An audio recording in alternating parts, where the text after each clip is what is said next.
I recently got a DM from one of my good friends Retro that introduced me to one of the most addictive Pokemon games I have ever found, and it's called Pokemon Autochess. I quickly fell in love with its art style. It was of course inspired from the Mystery Dungeon series, and with how easy access it has, because it's a browser game just like Pokero, so you can basically play it wherever you want. No further downloads required. It however requires a very decent amount of strategy and luck, of course. Unfortunately for me, I don't have a lot of experience with auto chess games, so I was basically thrown in the dark. And if you don't know anything about them either, then don't worry, because I'll try to explain the game to you as clearly as possible, so you can make all the right moves. But you know what's an even better move? Being able to play any game, even Pokemon ROM hacks, on your phone. And what better phone for you to choose than today's sponsor, Red Magic. They have sponsored the channel multiple times in the past, as you all know, and I'm incredibly proud to be working with them again because they just make one of the best quality phones on the market, as they just came out with their newest model, the 9S Pro, with a ton of new upgrades like a new cooling system, one of the best processors on the market, the Gen 3 leading version Snapdragon 8, to make your gaming experience as smooth as possible. And with a battery that will last you for ages, your gaming pleasure will keep on going.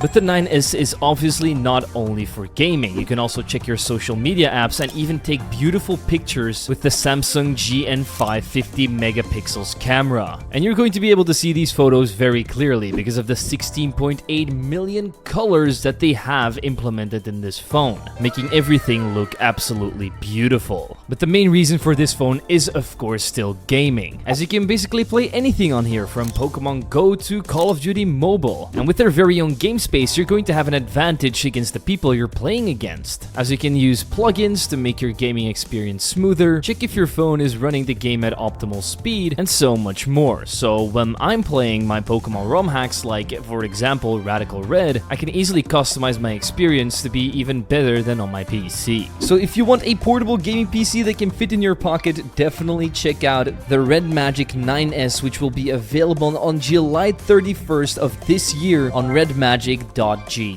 A huge thank you to Red Magic for sponsoring this video, and let's get right into Pokemon Auto Chess. So at first you'll have to make an account and log in, and then you get on this screen where you can see the leaderboard, the rooms, how many people are online, and you can even chat with other players. On the site you'll find a lot of information about the game, like meta strategies, your own profile, and so much more, but we'll leave that for later. It's time for us to jump into a game. A full lobby consists of 8 people. Once those 8 people have been gathered, you'll have to wait until everybody's finished loading in, and then you can start. Now all of this may be very confusing, but it's pretty easy once you get to know it. First up is your field, which you can fill up with Pokemon that you buy from the shop. At the start you'll be able to place down 3 Pokemon, but as you level up, which you can do in the bottom right corner, and every level will allow you to place 1 extra Pokemon. But in order to level up or place Pokemon, you need to buy them with money. And how do you earn this money? Well, by winning battles, either against wild Pokemon, bosses, or other players. But you don't just have to pick Pokemon that you like, no, you have to try and make synergy, because the type chart has been totally thrown out of the window. And now you have to try and get as many Pokemon of each type in order to get buffs. As you can see on the left side, I placed down an Alolan Geodude and my Electric and Rock got synergized. This brings us to each Pokemon's unique stats. They will have their own HP, attacking speed, their special attack, which is like this huge attack they will do every so often that has all of these other effects attached to it, and then they will have their defense against regular attacks and special attacks, but also the amount of damage they will do and the range of their attacks, which means they can stand further back behind your front line in order to attack the opposing Pokemon. As you will have different team compositions almost every game, and you'll have to work out whether you're going to use like a tanky Pokemon, a ranged Pokemon, a healer. There's all of these meta strategies that I personally don't know anything about, but if you really want to get better, you can always read up on those or join their Discord. Now let's take another look at the shop. You can refresh your page in order to get new Pokemon if you don't like what you're getting, but of course this is also going to cost you 1 coin. Saving up coins is also not a bad idea though, because the moment that you get 10, 20, 30, 40, and 50, the amount of coins you get after each battle will increase. So sometimes you're better off not refreshing and not buying any new Pokemon so you can get more coins for your next turn. Now let's get into some battling, shall we? The first 3 rounds are always going to be against wild Pokemon, so you can prepare for your first round of PvP. You'll quickly get some held items, which you can use on your Pokemon to give them extra stats like extra attack, special defense, and basically everything you may think about. But you can also combine these items to make them stronger and have more effects. But you'll have to play around with them if you really want to know what all of them do, because there's quite a lot of combinations. My first couple of matchups immediately humbled me, as I got destroyed 5-1. However, I was able to pick a couple of Pokemon and quickly found out that there's also rarities to them. You've got 5 rarities to Pokemon, which are common, uncommon, rare, epic, and ultra. These will all increase in costs going from 1 up till 5, with each rarity obviously being better than the next one. Every couple of stages there will also be a draw where you can pick an item to further boost your Pokemon, and the lower you are on the leaderboard, the faster you'll be able to pick. On stage 10 you'll be transported into a different area which will spawn different Pokemon depending on which one you choose, and this is where you'll be able to pick your first unique Pokemon, which is kind of like your wild card. They're stronger than regular Pokemon, but they won't show up anywhere else. Throughout the game you might have also picked a Pokemon you didn't want, and you can always sell those and get some of your money back. Just drag them to the middle of the playing area and they will be gone forever, and you also get the items you gave them back. Those are most of the things you need to know about the gameplay itself. Now let's head back to the main menu, because you've got rewards that you can earn. You can unlock titles which will come before your username, but you'll have to complete a couple of challenges for them. For example, I got Gambler because I rerolled over 60 times in a single match. I swear that I don't have a gambling problem though. You'll also unlock gadgets like the bag, team planner, bot builder, and jukebox, but these are unlocked at pretty late levels, so I didn't even get a chance to use them, except for the bag. This is unlocked at level 1, and you'll reach that after you play your first couple of games. This will unlock gambling for you. You'll be able to open booster packs and get skins for your Pokemon. But just opening these packs is not enough, because you'll have to buy the skins that you want after you open them from the packs. After opening all of mine, I managed to get a shiny Wailmer, which I picked up, and this got rid of my default Rattata skin and gave me a shiny, thick, pink boy. These mystery dungeon items will also display on the Pokemon below that you can buy, so if you want to make your game look more badass, I'd recommend collecting as many as you can. Those are the main aspects of the game, but now it's time for me to show you how bad I actually am. Let's jump into my games. My first ranked game went terrible. I was picking up Pokemon that were not synergizing with each other, they didn't have the same typing, and I was just playing like a moron that didn't know what he was doing,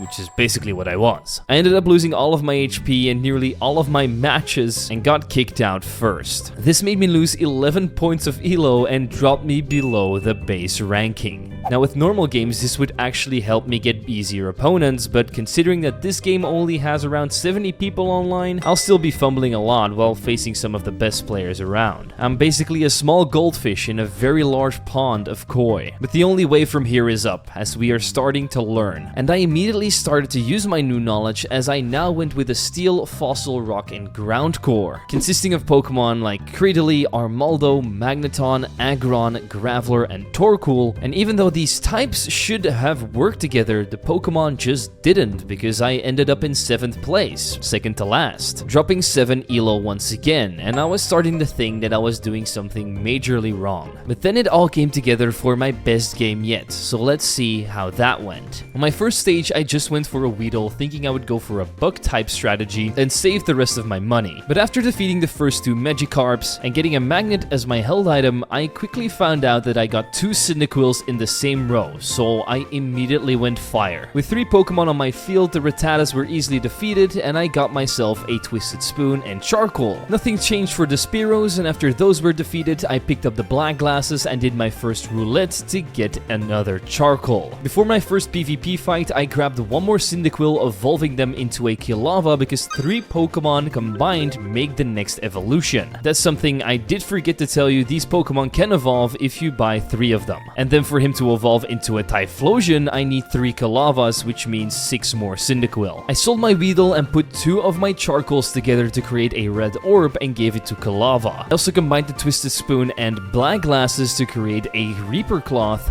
And finally, I also gave him my magnet, fully decking him out. I think the Reaper Cloth is kind of useless on him since it says that the holder's spells can critically strike, which I don't think Kilava has. The red orb increases his attack damage and true damage, which is something he can definitely use. I then faced Vicious Might, a new player that had Seedot, Rattata, and Duskull by his side, but they all got killed by my Kilava. As reward, I picked up an Archon and Twisted Spoon and also bought a Charmander and Fennekin.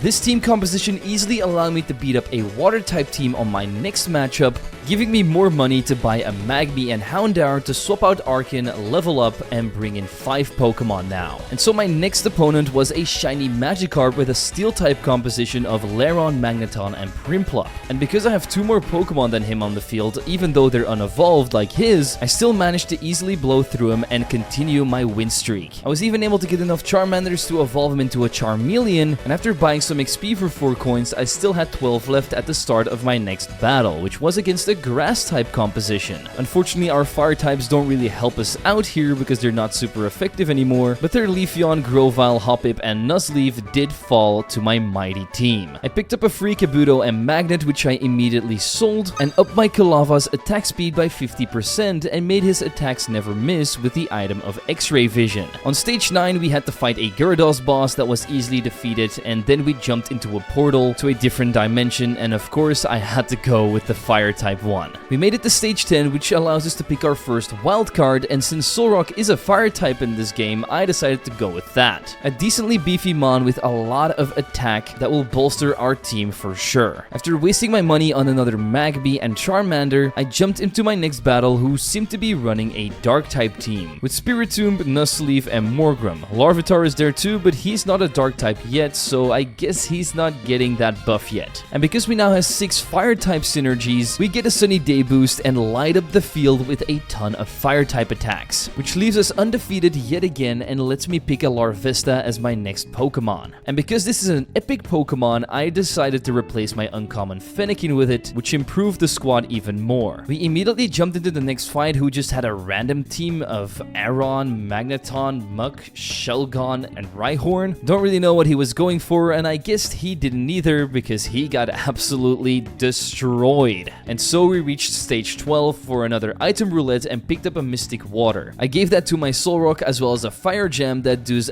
double damage on shields and deals 8% of the target's max HP as additional damage. So just like any Elden Ring build, we can basically bonk anything on the head right now. But what I hadn't realized is that I had leveled up, which meant I could place another Pokemon down, but I didn't have anything ready, so a stupid Charmander joined me for my next battle, and if you put 2 of the same species on the field, one of them doesn't give you any boosts. Despite that though, we still melted through the next Steel team, and so I ended up buying a Fuecoco to put on the field and replaced Charmander with a Kilava, who's a little stronger, while I saved the rest of my cash, because we're at 30 coins right now, and those are only going to rack up more and more. The Grass-type team we faced earlier is getting stronger and stronger, with the Shiftry now being added, as well as a Maractus and Skiploom. And I don't know what I'm doing, but even this team, which has better Pokemon than me it seems like, still gets defeated pretty easily, as I have 4 of my 7 Pokemon still standing. I got 10 coins for that battle, so I decided to reroll a little bit until I was down to 30, and I only got 1 Larvesta in the meantime. On stage 14, we had another boss battle with Mew and Mewtwo, which is always easy. Boss battles are basically unlosable once you have a full team going, but we did make it to 44 coins and even gave my Solrock a Souldew and Gracidia Flower. This gives him a shield, more attack speed, and everybody in the same row as him